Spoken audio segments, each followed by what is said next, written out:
Boxing. I am Raider Live, back with you for another week of boxing analysis, and this week a game show. With here are my two experts as normal. First one, Filthy Rich. Filthy Rich, how you doing? Good, ready to get into it. Ready to drop the gloves and spar. You drop the gloves when you spar? I don't know what I'm doing. I think that's what you do. I'm ready to get into something. All right. Remind me not to go to the bar with you later then. Okay. All right. And our other expert is the Judge Jimmy James. Judge, how are you?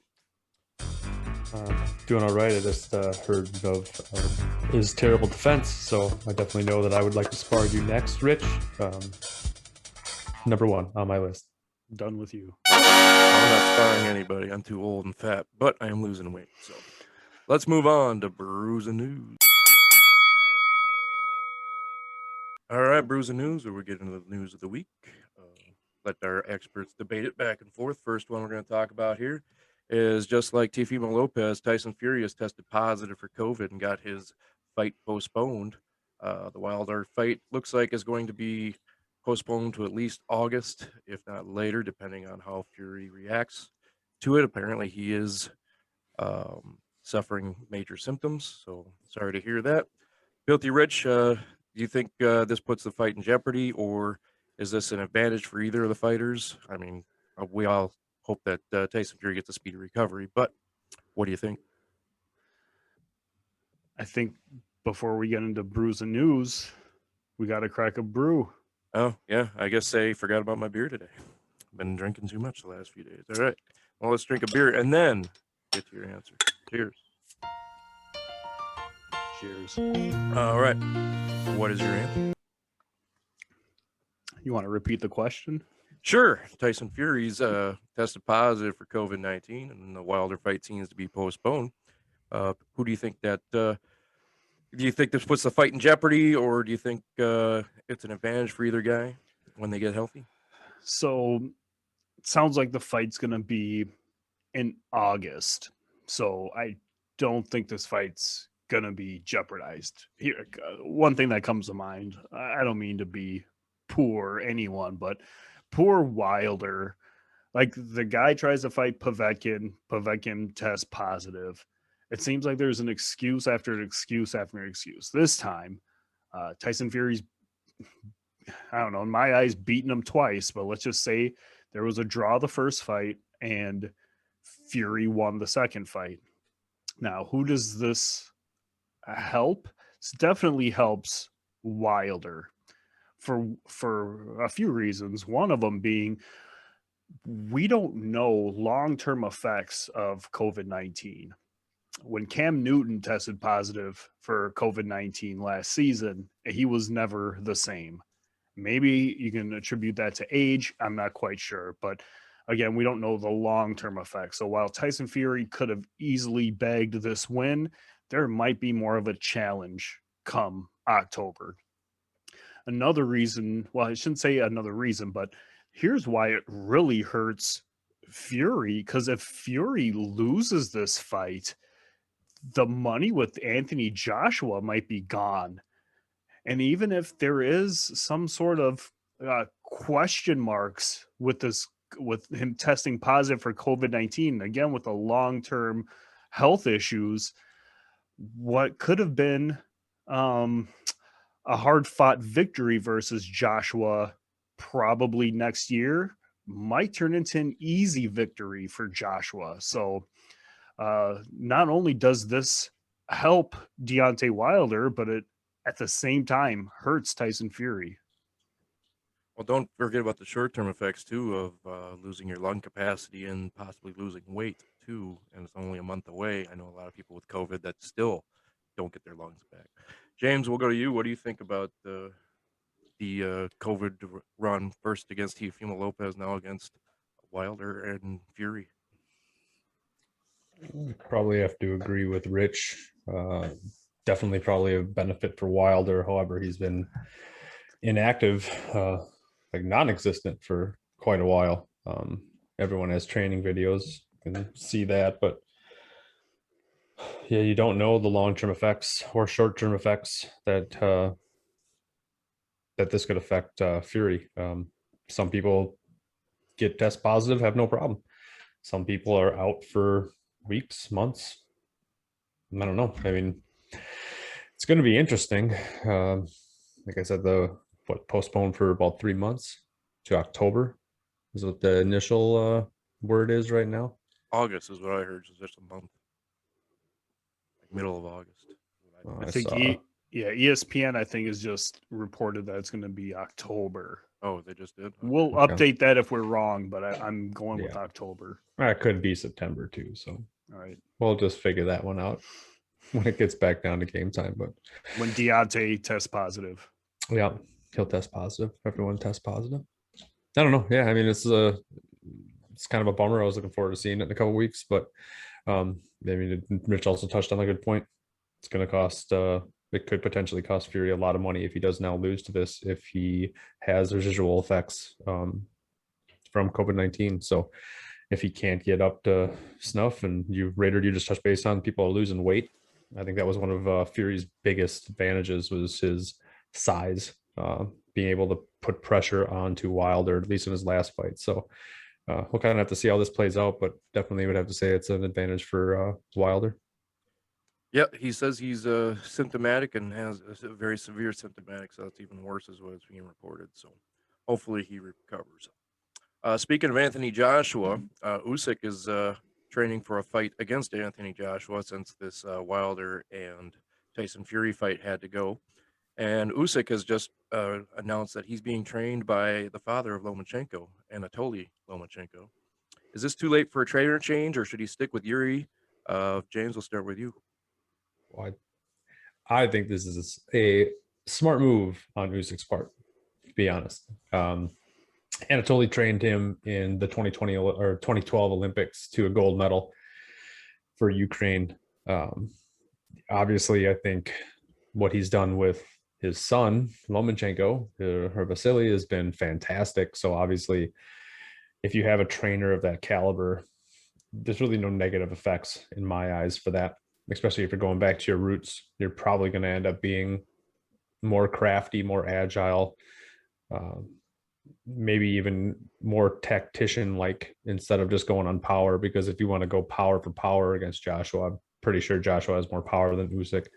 So I think that this is a very good move. Papachenko is, I think, a really good trainer. So this is, definitely a positive. I don't know why every time I hear Papachenko, I always think of Papa Shango from the 80s wrestling, the voodoo guy that became the Godfather, actually. Like, definitely not the same guy. I know it's not the same guy, but that's what I always think of whenever I hear someone say Papa Shango. Fair enough. But obviously don't even look alike at all. But they're both Godfathers, so to speak. Rich, is this too late for a trainer change, do you think? Or is this exactly what he needs to do to upset Joshua? Like, I'm not against the trainer change, especially because this is a guy he's familiar with. I would almost question why he left Anatoly Lomachenko to begin with. That doesn't make sense to me right off the bat. So you're going to drop Anatoly Lomachenko and pick up Yuri Tachenko. I don't know who Yuri Tachenko is. Probably in under the umbrella of the Lomachenkos, but part of the problem I have here is Usyk hasn't looked good his last two fights at heavyweight. So he fought a couple not unranked guys, but not top 10 heavyweights, and won on like a decision, I think, both times. So this was not the right trainer for him to begin with. Is it sky's the limit with this guy? No, we can't really tell. Probably not. So you do have to make a trainer change. You're going to go back to your roots. Good idea. But I still think there should be like a tune-up fight or something. I don't think you just switch trainers and go right after Anthony Joshua. I think you go after somebody you can handle. But this is the route we're going. He's going to bring back Papachenko. They're going to fight. They're going to take on Anthony Joshua. I think his odds are better with Anatoly Lomachenko in his corner than they would be with Tachenko. So I guess at the end of the day, it is a good move. I don't know if he beats Anthony Joshua, but let me tell you, if he would have fought someone else and we could see a heavyweight version of Vasily Lomachenko, all he would need to do is be American to get a lot of money. Because if we saw a heavyweight version of Lomachenko, uh, boxing would be on fire at the heavyweight division. Right on. Any retort to that, James, or you think he covered it? I think he's spot on. All right. Drink to that. Move on to the last bit of news here. Jermell Charlo, not Jamal. Jermell says he's the man to beat at 154 and no one can mess with him. Well, that's hard to disagree with since nobody fights him. At the same time, we've talked before. I still think Jermall is the better Charlo, but you guys have both said that Jermell is the better Charlo, especially with your pound for pound list. James, is he right? He's the best at 154, or has someone else come to mind for you? According to my text message, everyone's wrong. Put me in my place on that one last week, 2 weeks ago. Yeah, I don't know. At 154, I think Castano is a real tough fight for him. Granted, Charlo had what I'm still going to call that phantom punch against the hammer, Erickson Lubin. I would like to see that again. I think Castano is a short, tough dude. He really impressed me against Patrick Teixeira when he took the WBO title in his last fight. I don't think this is a guy to sleep on. However, if we're talking about whoever else is left at 154, depending on how he goes against Castano, the only other person I could see him having problems with would probably be Lubin. I don't think anyone else really gives him problems. Even the Towering Inferno, Sebastian Fundura, like I just don't think. I think Fundura in his last couple of fights just didn't look that great. He just got some really weird, precise punches and power, which is I don't think it's going to translate to the higher level as far as this goes at this weight class. I think he's going to have to move him weight, but I'd have to say that if Charlo isn't the top 154, it's my bet would be that Erickson Lubin is the guy that takes him down in a rematch. But I guess I really can't disagree with his comment that he is the man at 154 because there's not really that much out there. Rich, do you think it's the Terrence Crawford effect where, he can claim he's the best, but he still hasn't fought anybody, or nobody wants to fight him, whatever way you look at it, depending if you're a fan of his or not? Or is he truly the best at 154? I mean, he is the best, but he also, I feel like he's already proven it at the same time. Like he did beat Lubin. I can't think of, Tony Harrison, I guess. Jason Rosario. I feel like going into that fight, it wasn't 50-50. I think we all picked Charlo to win, but we thought it would have been a lot closer than it actually was. Charlo whooped him up. I mean, it was that simple. I got 3 names that come to mind right off the bat. One of them, Earslandi Lara, who's declared he's moving up to 160. He never fought Lara. I think Lara could possibly give him problems, but I still think Jermell Charlo beats Lara. Another name, Jared Hurd, who just moved up a division but lost to Arias on the Floyd Mayweather circus of a show. So I can almost, I don't want to guarantee anything, but it wouldn't surprise me if Jared Swift Hurd moved back down to 154 and fought Jermell. I think Jermell beats him. I think it's a closer fight than it would be with Lara, but wouldn't surprise me if Jermell Charlo and Swift Hurd were to fight. Speaking of Swift, Danny Swift Garcia moved up to 154. Don't think Danny Garcia gives Hurd problems. I'm sorry, not Hurd, Charlo any problems, but there's another name. That fight can be made. They're both with the PBC. There's no reason why that fight can't happen. So I expect Jermell Charlo to dominate this division for at least the rest of this year, probably all of next year. I had him ranked higher than Jermell because I thought he fought the tougher competition. I know you two had Jermell higher than Jermell, but I think Jermell is the better, maybe not the better of the two, but definitely has the resume, a better resume than his brother. It's interesting you brought up Lara because I still think he beat Canelo, and Yes, I agree. if it was that fight was in 2014. If this fight happened 3 years ago, I think Lara would beat him. But Lara's now 38 years old, so it's it might be a little tough to keep up with Jermell. But you never know. He just did fight Cassiano to a draw 2 years ago, so there's that. All right, that's it for Brews and News. Unless you guys have any final thoughts about that, anyone want to stick anything in about the Jermell there, James? No, Uh, I won. You didn't win nothing. Do you really think Swift, Hurd, and J Rock are even contenders at all anymore in that division? But didn't he beat J Rock though, right? Maybe. Hurd or not Hurd? I keep saying Hurd. Jermell beat J Rock already. Okay. Is he a contender? Yeah, sort of. He's top 10. We got to put him in the top 10. It's fair. You can I'll put drink Tim to that. Tizzo in the top 10. And I won't drink to that. That's all I gotta say about that.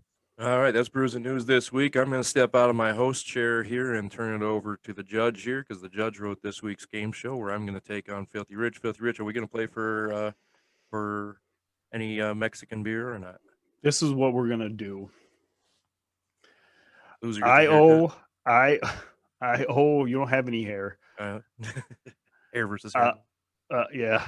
I owe Raider Live a 12 pack. Raider Live says, don't worry about it. I owe Raider Live at least $5 for a bad NBA bet, a bad tip I gave him. He put 10 on it. I feel like I owe him at least 5 of that for the bad tip. He says, don't worry about it. You bought my drink that night. I don't care. Stop it. So here's what we're going to do. If I beat Raider Live, we'll forget about it. Or I'll make the call. But if Raider Live wins, then I got to give him his 12 pack and at least $5. Or he can say, no, I won. Forget about it. Wait a minute. So if I win, I get to have what I'm owed? Is that what you're saying the bet is? That doesn't make any sense. If I win, I get what I'm owed. But if I lose, I don't get anything at all. If you win, you could say the debt is cleared or you owe me. If I win, I get to say the debt is cleared or I owe you. How about that? That's the stupidest prize ever. I'll go with it. Tecate bet or whatever, or we could just play for fun. Anyway, let's step out to the game show here and move James into the right seat. All right. Thank you, Raider. So this is the second week of the month, making it game show week. So for this show, we're going to do something that's sort of a mashup. It's going to have some over-under and there's going to be some direct questions. So we're going to have 5 main questions, 6 bonus questions.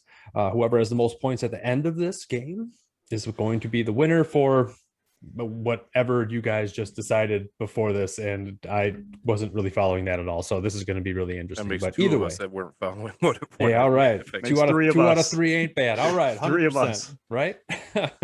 Fantastic. So what we're going to do first is we're going to spin to see who goes first. The first player will then set the number for the question, and then the second person will guess if the actual answer is over or under the number that is set. So Raider, you could spin the wheel. I thought this thing went faster. Hey, I'm already winning. Woohoo! All right, Raider. So Raider will be setting the number first. We will then alternate after that for the main 5 questions. When it gets to the bonus question, guys, you can both answer. If you're both right, you both get a point. If you're both wrong, you get nothing. So follow the rules so far. Are we supposed to write it down so the other guy doesn't know what we answer, or are we just supposed to send it to you in chat? That was a good question. Didn't think about that. You will say your answer, and then I will wait for the other person to also answer, and then I will tell you if you're correct or not. Okay. That's what'll work. All right. So question number 1. This is going to be an over-under. The number of boxers in the Boxing Hall of Fame considered in the modern era. So this is retired boxers whose last bout was after 1943. So I need the total number of boxers in the Hall of Fame considered in the modern era. Let's see. 1940 was since 1940 is what we're saying. Their last bout was after 1943. Okay, so that's 60, 70, 80 years ago. I'm gonna say 5 boxes a year. 420 sounds like a good number. Oof. I believe it is actually 3 boxers a year. And since Raider's a math whiz, I'm gonna go because they're actually gonna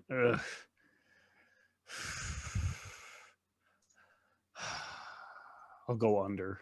Well, better. I mean, you might be like Bach in math there if you said it's 3 instead of 5. And Well, but math here's the whiz. thing. I think they only add 3 like guys right away. Like if there's a ballot of 10, they'll add 3, but then they'll add like posthumously other people. So So I I'll said just 420. You said on. I'll just take under. Yeah. So you guys' number is very, very high. It is definitely under. So Rich gets the point for the modern era. Maybe a little trick question because it said modern era, but the actual answer for this is 146. So either way, circle gets the square, right? Congratulations on the point, Rich.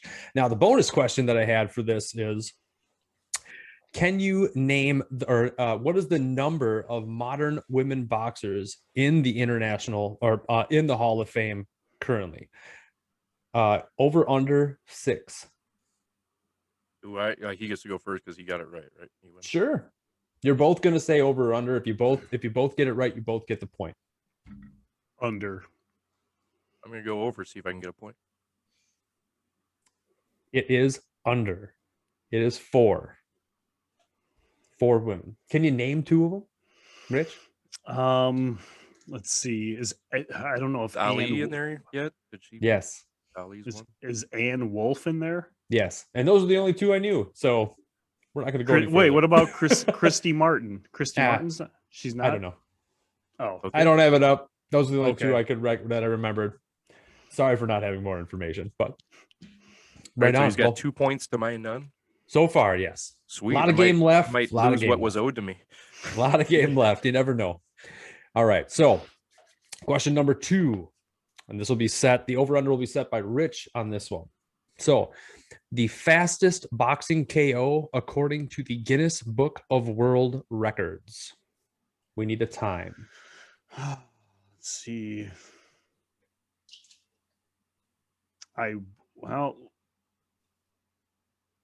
Boxing KO. So, what is the fastest knockout according to the Guinness Book of World Records? And this is not TKO. This is, or do TKOs count? As far as I know, that this is just a knockout. Because if you knock someone down 3 times and it's the fastest, that ain't that fast. But we also had Ife Ajagba chase someone out of the ring with 1 second. I think they considered that a knockout. Maybe not. So let's say we'll say a fight starts, ding ding ding. We'll say 5 seconds in, he gets hit, doesn't reach 10. We'll go 15 seconds. All right, 15 seconds is Rich's mark. So, Raider, is it over or under 15 seconds according to the Guinness Book of World Records? I'm gonna go with like the Bushwhacker record and say it's under. Yeah, I think you're right. I think 15's too high. 15 is way too high. And Yeah. Raider is correct. Raider gets the point. It is 4 seconds according to I the was Guinness gonna Book of say World 3. Records. Now, so here is the bonus question. Can either of you name the city in which the fastest knockout happened? Well, I go first, so I'm going to say. For some reason, I think it'd be old timer, so I'm going to say Philadelphia. I will say, just gonna go with the Garden, Manhattan. Interesting. This was actually a hometown answer. The fastest knockout was actually in Minneapolis. At the Legion or at the Armory. Armory? Didn't say where, just said Minneapolis. So probably a street fight. Nobody really knows at Yeah, this point, but it was definitely suppose. back in the 40s. Was it at the Either gate? way. Was it at the gate?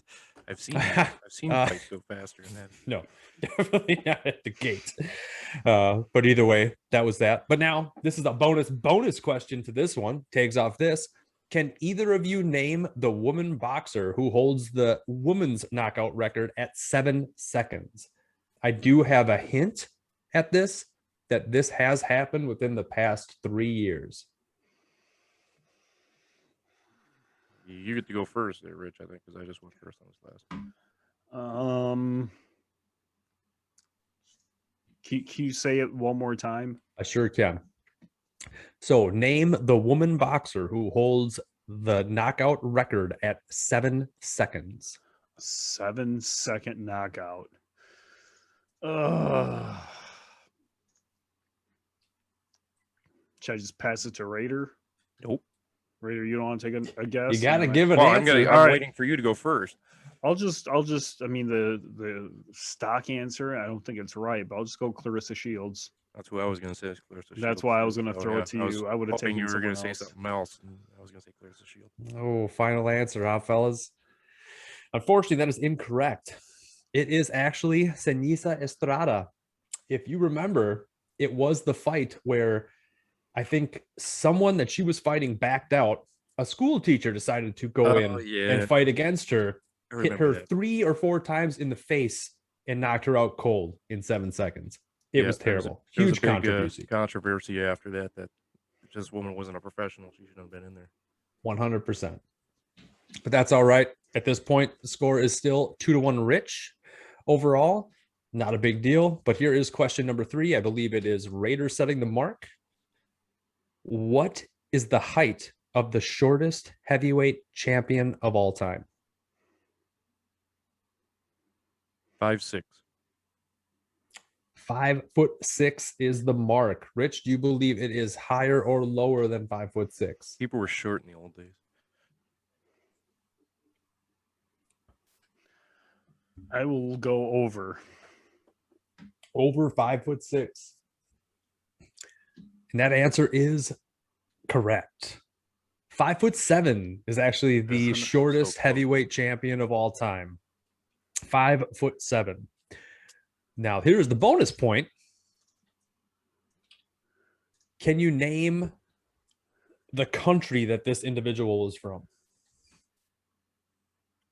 Rich, you could go first because you got the question right. I will say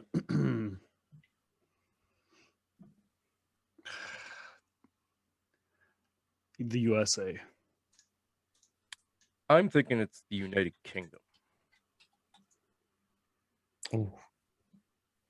Both close, both wrong on this one. It is actually Canada. Go figure, Canada. What year was it? It was old. I don't remember the year, but it was Tommy Burns is the individual, and he was from Vancouver, Canada. Yeah, and I just want to point out that Canada was part of the United Kingdom probably at that time. Point that out.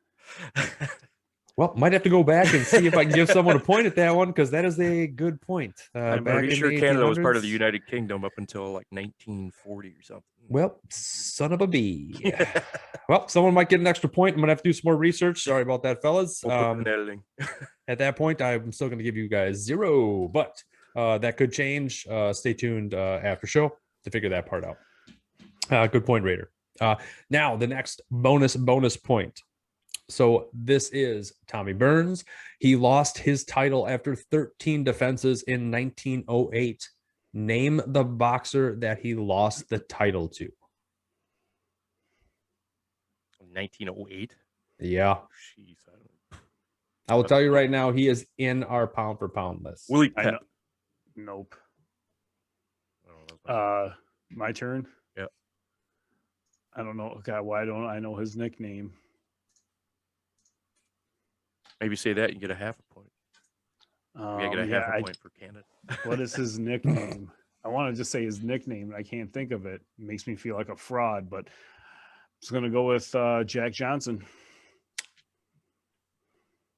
Wow. And Rich pulls one out of his butthole. Oh, that is geez. correct. It is I have- actually Jack Johnson. I have 2 buttholes. And well, you got one of them out of that one, right? Pulled the rabbit. The big reason that I brought this question up is because Tommy Burns was one of the few white boxers back in this time that would fight anyone, no matter what their skin color was, in a period where most men would literally refuse to fight anyone that was black. Thought that was crazy. Jack Johnson, that was his first title at heavyweight. So congratulations, Rich. Drink to that. All right, question 4. And I forgot who's setting the mark. I think Rich is setting the mark on this one. Wait. Yep. Rich, Yeah. you're setting the mark. How many wins did Eric Scott Esch, better known as Butterbean, have in his professional boxing career?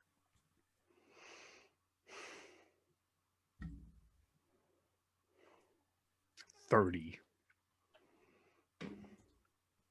I'm gonna go over. I think it's way over than that because he only fought 3-round fights. And Raider is 100% correct. It is way over. It is 77 career wins. So for the bonus point on this one, I'm going to set a number. Guess over or under. How many of those wins came by knockout? Setting the number at 48. For me, Raider. I got it right. Yeah, I'm gonna say over. Over 48, Rich? I'll just do under. Does beating Bart Gunn count? I was wondering the same thing. I don't know what you guys are talking about. No, it doesn't count. It wasn't sanctioned. The WBA didn't sanction. Only the WWF sanctioned that. Well, he also knocked out Johnny Knoxville in a department store, but that's not going to count, but it is over. So Raider, you do get the point. It is 58 wins by knockout. Yeah, so congratulations. The Bart Gunn thing, James, was the Brawl for All tournament that the WWF decided to have boxing matches, real boxing matches against wrestler, and then the winner took on Butterbean at WrestleMania and got his head taken off, and it ended pretty much the career of Bart Gunn. Well, yeah, didn't know that. Learn something new every day, right? So quick recap. Right now it is 4-3. Rich, you have the 1-point lead. Now, here is the last question. This last question does not have a bonus question. So if there's a tie, I didn't make a tie question. That's a bum on me. I didn't think that was going to be possible when I was doing the math. Obviously, I went to the Seabox School of Math. But either way, setting the point will be Rich this time. So, Rich, on question 5. John L. Sullivan, a boxer from the late 1800s to the early 1900s, holds the record for the longest bare-knuckle boxing match at how many rounds? I feel like we talked about this. John L. Sullivan. Side note, John L. Sullivan is the guy that you always see in the Put Up Your Dukes names. The first lineal champion.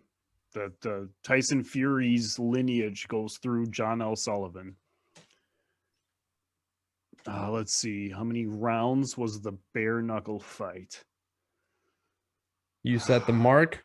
Raider says over under. I feel like this is kind of a trick question. So I think bare knuckle fighting. Once John L. Sullivan became the lineal champ when he beat Babcock or whatever his name is, I feel like that's when they had gloves. So we'll just do something semi-outrageous. I think the number 26 comes to mind. So we'll go with 26 rounds. 26 rounds. Raider, do you believe that it is higher or lower than 26 rounds? I feel like it's over. I feel like they just fought until they passed out most of the time. So I'm going to say over. Oh, man, you guys put me in a pickle. Raider is correct. tied. It is over. The answer is actually 75 rounds. That is the longest bare knuckle match recorded in history, which is ridiculous. Must have been the beginning scene of one of the Rocky movies, or not the Rocky movies, Hot Shots movies. Either way, doesn't matter. I'm choosing gummy bears. Well, that Does puts this it at mean a that he still owes me what he owes me, or he's going to pay me what he owes me? well, Is he that what I was going to win? you might do that Because I'm It is looking up right 4-4. now. It says Canada was part of the UK until 1982, but I don't know if that was actually true or not. Wait, Well, I've got one. I've got one more question. All right. Well, I'm we're gonna going to say set- Canada was its own independent. I should have said Canada. Canada's independence was in 1857.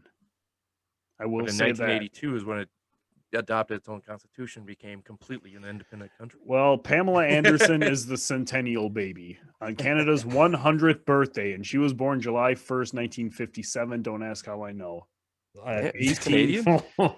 Pamela Anderson is born one day, and maybe it's 364 days after Bret the Hitman Hart. I didn't know she was Canadian. She hides the beady eyes and the floppy head really well. Wow. Oh, she is very Canadian. She's from 100%. I haven't heard her say Vancouver. guy or anything like that, or buddy, Hey, buddy. or friend. All right, what's your tiebreaker? So this is going to be my tiebreaker because it's the only thing I know off the top of my head. Julio Cesar Chavez was handed Caesar his salad? not Caesar salad, the father, Oh, the father, the good senior. one, Okay. the senior, was handed his first loss in how many fights? Is it over or under 85? You should have had us set the number. Then there can't be a tie.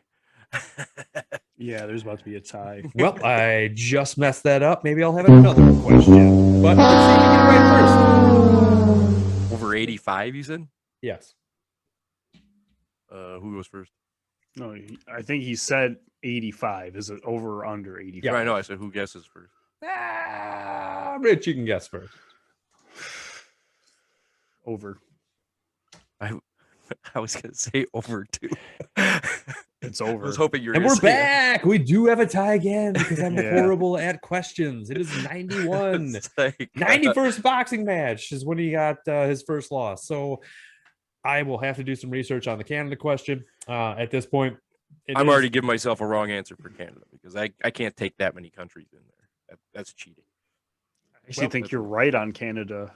Yeah, If, but if the answer was 1840, Canada wasn't independent until 1857.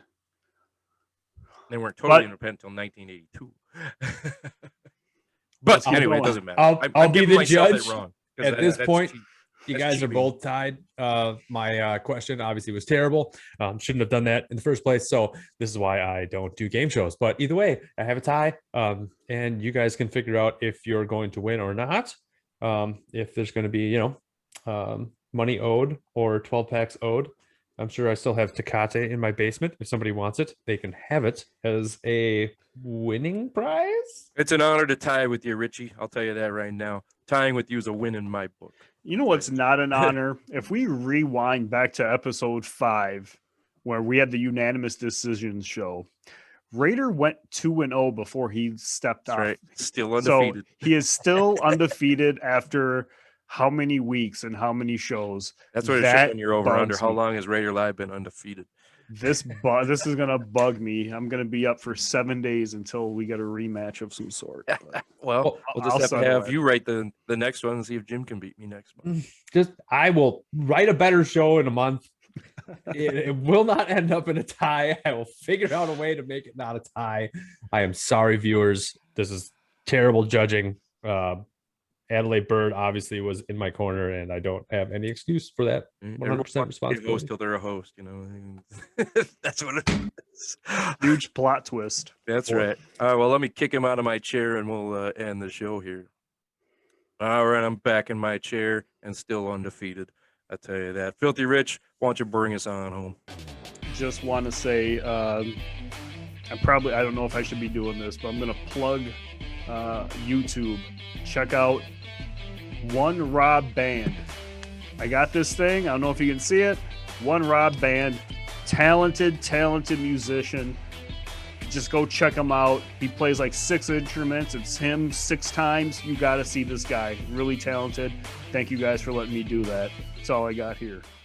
Right on. James, if they're listening to us, where can they watch us? And if they're watching us, where can they listen to us? If you are listening to us and want to watch us, you can go to YouTube/Brews Unboxing. If you are watching us and want to listen to us, you can go to any major podcast and check out Brews Unboxing in the search bar. We will pop up and you will be forced to listen to us for like an hour. It's true. And you can see my undefeated streak happen at that point because my undefeated streak is still alive and well. And to close out here, I wanted to thank everybody that came out to my stand-up comedy night, my first show as a producer for Raidertainment, joined with Why Not Productions. It was a fantastic show. We sold the place out. Trevor Wade's also a big boxing fan. He's watching this show. So, Trevor, you did a fantastic job on stage. Thanks to Zach. Ulysses Zachary, great host, and thanks to all the comedians that came out there and all the people that came out there. We had over 100 people in that bar, which is, they were shoulder to shoulder, standing room only. It was unbelievable. It was a lot of fun. So, make sure you check that out. We'll do more shows like that coming up. And besides that, Raidertainment is also produces Brews Unboxing. So, we're all in the same family. So for Filthy Rich and Judge Jimmy James, I'm Raider Live. Thank you all for coming and joining us, and we will see you guys next week.